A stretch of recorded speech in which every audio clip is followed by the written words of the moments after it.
Aujourd'hui, nous sommes à Strasbourg, à l'IBMC, l'Institut de biologie moléculaire et cellulaire. Et je vous propose de partir à la rencontre de Claude Sauter, chargé de recherche au CNRS. Grâce à lui, nous allons plonger au cœur des molécules du vivant. Suivez-moi!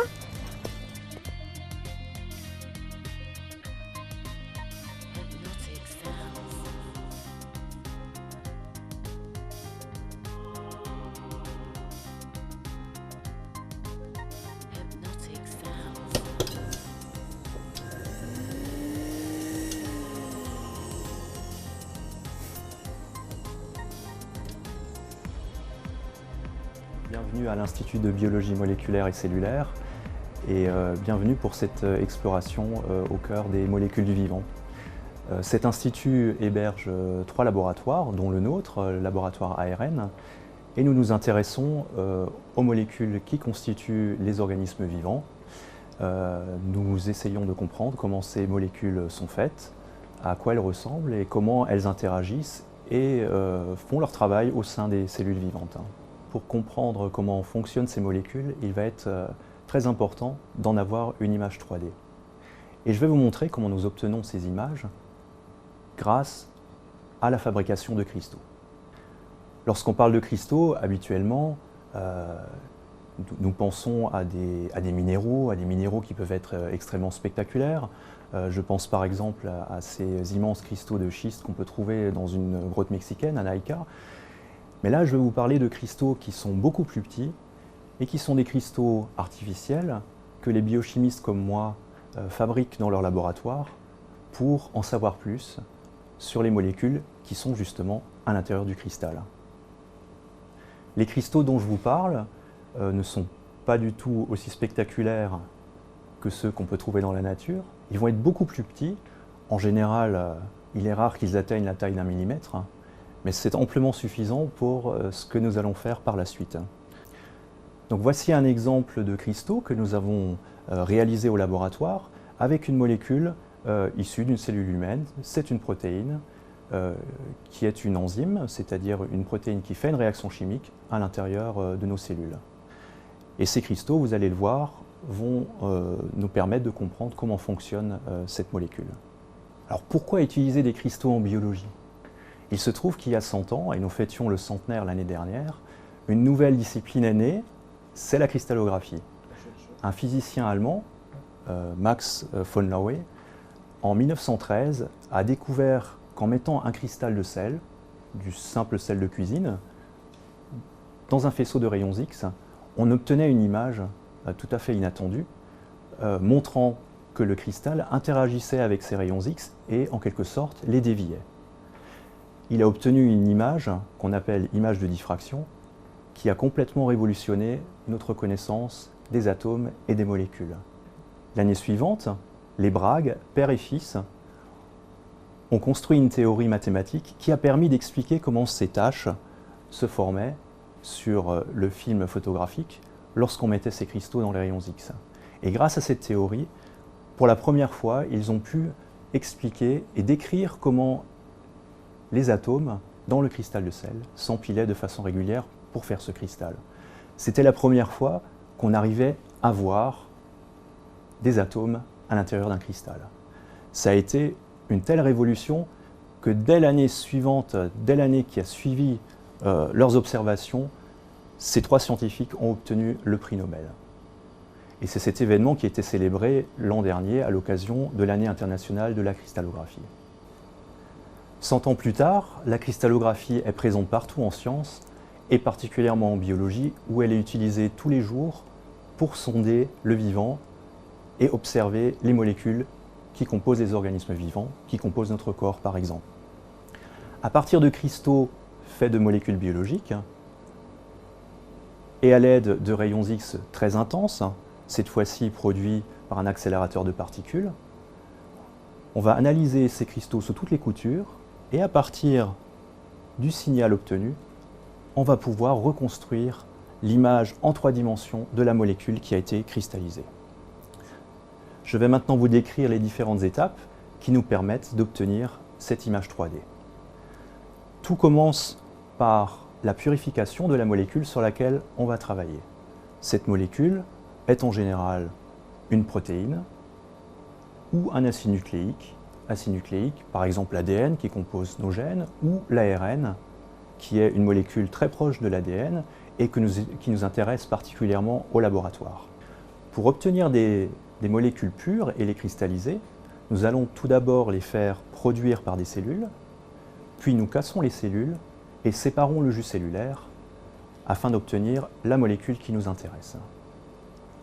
Pour ce faire, nous allons utiliser différentes méthodes qui permettent de séparer les molécules en fonction de leurs propriétés. Par exemple, leur charge, si elles sont chargées positivement ou négativement, ou leur taille, ou leur forme. Nous réalisons cette séparation sur des colonnes chromatographiques qui contiennent justement des résines qui permettent de trier les molécules en fonction de leurs propriétés. Nous voyons là une station de chromatographie et le jus cellulaire va être injecté dans la colonne, la séparation s'effectue et les molécules ensuite sont séparées et récoltées dans des tubes à essai à la sortie de la colonne. On peut suivre leur séparation grâce à la lumière UV et sélectionner le tube qui contient la molécule qui nous intéresse. Maintenant que la molécule est pure, nous allons la cristalliser. Alors, le cristal, c'est tout simplement un solide dans lequel les molécules sont rangées de façon très régulière, on va dire un empilement régulier périodique. Et c'est cette régularité qui va produire le phénomène de diffraction lorsque le cristal est dans les rayons X, donc phénomène qui a été observé il y a 100 ans par Max von Laue. Comment obtenir des cristaux? On peut prendre l'exemple de sel de cuisine. On va partir d'eau de mer qui contient le sel, on évapore l'eau de mer, le sel se concentre et finit par se cristalliser. C'est une méthode de cristallisation bien connue et très utilisée. Dans le cas des protéines qui nous intéressent, ce sont des molécules beaucoup plus délicates et sensibles à leur environnement. La méthode d'évaporation ne va en général pas fonctionner et il a fallu développer d'autres façons de cristalliser ces protéines. Très souvent, il suffit de rajouter un produit chimique, un sel, à la solution de protéines pour faire en sorte que ces protéines ne se sentent plus bien dans la solution, dans le jus, et se mettent à s'accrocher les unes aux autres pour constituer le cristal, qui est donc cet empilement régulier. Voilà, c'est là qu'on fait les cristallisations. J'ai un jus de lysozyme que je vais prélever. Donc je prends un tout petit volume que je dépose dans ces boîtes.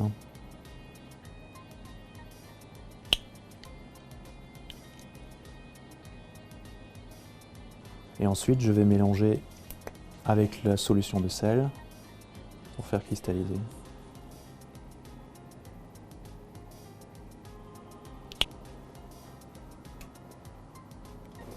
Et normalement, nous voyons les cristaux qui poussent. On voit tout d'abord apparaître des volutes, puis des petits points qui sont des cristaux en train de pousser. Et nous les voyons pousser jusqu'à une taille d'à peu près 1/2 millimètre. Je vous invite maintenant à me suivre à Grenoble, où se trouve un accélérateur de particules, un synchrotron, qui produit les rayons X très intenses utilisés par les biologistes pour étudier leurs cristaux. L'étape qui suit la cristallisation est l'analyse du cristal sous rayonnement X. Rappelons qu'un cristal est un solide dans lequel les molécules sont organisées de façon régulière. Cette régularité ou périodicité d'empilement est très souvent à l'origine de l'aspect géométrique et des formes harmonieuses des cristaux. Elle leur confère surtout la propriété d'interagir avec les rayons X et de produire un signal très intense par un phénomène appelé diffraction. Il en résulte des clichés ou images de diffraction qui nous renseignent sur la forme de la molécule présente dans le cristal. L'analyse préliminaire d'un cristal peut être réalisée au laboratoire. Le cristal est introduit dans un tube capillaire en quartz que l'on place dans le faisceau de rayons X. Le signal de diffraction est recueilli à l'aide d'un détecteur. Pour une analyse plus précise, il est fait appel au rayonnement X beaucoup plus intense produit par un accélérateur de particules appelé synchrotron. Rendons-nous au synchrotron européen à Grenoble, un des instruments les plus grands et performants dans le monde à ce jour.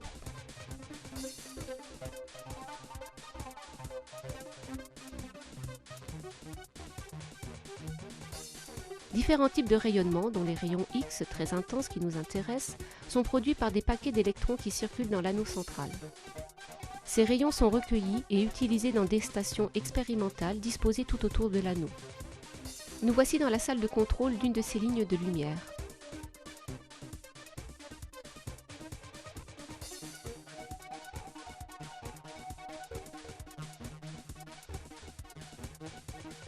L'échantillon est placé dans la cabane expérimentale entre le détecteur et l'arrivée du faisceau de rayons X.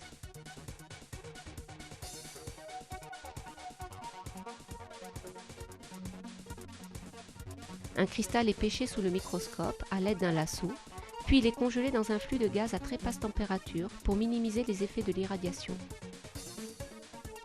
Puis le cristal est centré dans le faisceau de rayons X à l'aide d'une caméra. Une fois le cristal en place, les chercheurs quittent la cabane expérimentale et referment la porte suivant une procédure de sécurité très scrupuleuse, éliminant tout risque d'irradiation accidentelle.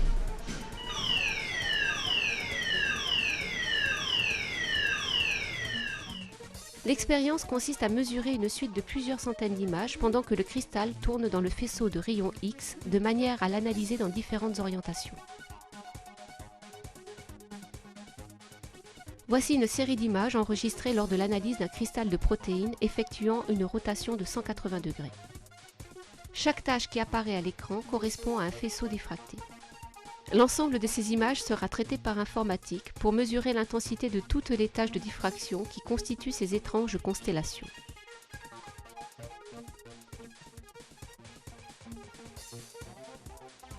La position et l'intensité de ces taches permettront de remonter à la disposition des atomes au sein du cristal en calculant une carte de densité électronique. Cette image 3D de couleur bleue représente une carte expérimentale et indique la position du nuage d'électrons autour des atomes qui forment la molécule. La construction du modèle moléculaire se fait pas à pas en interprétant la carte et en plaçant les briques d'acides aminés ou d'acides nucléiques. Cette étape fait appel à des outils de construction sur écran graphique 3D assistés par ordinateur. Une fois la carte interprétée, on obtient l'image complète de la molécule qui a été cristallisée. Il est possible de visualiser l'ensemble des atomes ou une représentation plus schématique révélant l'architecture globale de la molécule. Nous voyons ici l'exemple d'une protéine formée par l'association de deux chaînes peptidiques identiques. Cette protéine est une enzyme, c'est-à-dire qu'elle catalyse une réaction chimique. Au-delà d'un aspect purement architectural, ces images nous renseignent sur le fonctionnement même des molécules biologiques et leur façon d'interagir au sein de la cellule. Elles nous révèlent par exemple comment une enzyme reconnaît une molécule plus petite pour réaliser une réaction chimique. Le type d'étude structurale que nous venons de retracer est à la fois utilisé en sciences fondamentales pour comprendre les fonctionnements des macromolécules biologiques, mais aussi sur un plan beaucoup plus appliqué pour développer des molécules actives qui conduiront aux médicaments de demain. J'espère que ce film vous a permis de voir quel est le travail quotidien des chercheurs au laboratoire et de vous faire comprendre quelle est l'importance pour nous d'avoir ces images en 3 dimensions des molécules que nous étudions. Depuis 60 ans, la biocristallographie a fourni aux biologistes énormément d'informations très utiles. Depuis la première image 3D déterminée dans les années 60, celle de l'hémoglobine, que nous utilisons tous les jours pour respirer, pour transporter le dioxygène de nos poumons à nos cellules, des informations sur des protéines qui réalisent des réactions chimiques dans les cellules, le lysozyme, dont nous avons parlé tout à l'heure, des virus de plantes, qui sont d'énormes assemblages que l'on peut également cristalliser et étudier de la même façon par diffraction des rayons X. Par cette méthode, nous avons également appris comment l'ADN de nos chromosomes est reconnu par des protéines, interagit avec ces protéines, et comment il se compacte sous forme de chromosomes en s'associant à des protéines pour former des espèces de colliers de perles, dont on voit une perle ici déterminée par cristallographie. Très récemment, les biologistes ont également réussi à cristalliser et à étudier la petite usine qui fabrique les protéines à l'intérieur de nos cellules et qui s'appelle le ribosome. Ce ribosome est constitué de l'assemblage de plusieurs dizaines de protéines et d'ARN. Grâce à cette image, nous pouvons comprendre très précisément comment fonctionne le ribosome. Pour prendre un exemple du laboratoire, nous étudions des protéines qui reconnaissent des acides nucléiques, des ARN, pour réaliser une réaction chimique. Grâce à ces images 3D, nous pouvons comprendre comment ces molécules se reconnaissent les unes les autres et comment se fait la réaction chimique au cœur même de l'enzyme. Ceci nous permet de comprendre le fonctionnement intime de cette enzyme et aussi les dysfonctionnements qui sont liés à des mutations qui sont simplement des petits changements au sein de cette protéine, petits changements qu'on va trouver dans certaines maladies humaines. Pour conclure, j'aimerais insister sur le fait que la cristallographie est une science sans frontières. Vous l'avez vu, je suis biologiste, mais je travaille avec des physiciens qui me fournissent les grands instruments comme le synchrotron que vous avez vu, des ingénieurs qui permettent de réaliser les expériences, de fabriquer le matériel. Il y a également, vous pouvez vous en douter, un peu de mathématiques là derrière pour traiter le signal, pour exploiter le signal et construire ces images 3D, beaucoup d'informatique. Et nous travaillons main dans la main avec nos collègues chimistes, par exemple pour concevoir de nouvelles molécules qui vont interagir avec les protéines que nous étudions. Un dernier volet très important du travail du chercheur, c'est la communication de ces résultats sous la forme d'articles scientifiques. Et j'ajouterais que l'ensemble des images 3D que vous avez vues dans cet exposé sont disponibles publiquement sur un site internet dans lequel l'ensemble des cristallographes à travers le monde partagent cette connaissance entre collègues, mais aussi vis-à-vis du grand public. J'espère que cette plongée au cœur des molécules du vivant vous a passionné autant que moi, et je vous propose maintenant de répondre à vos questions.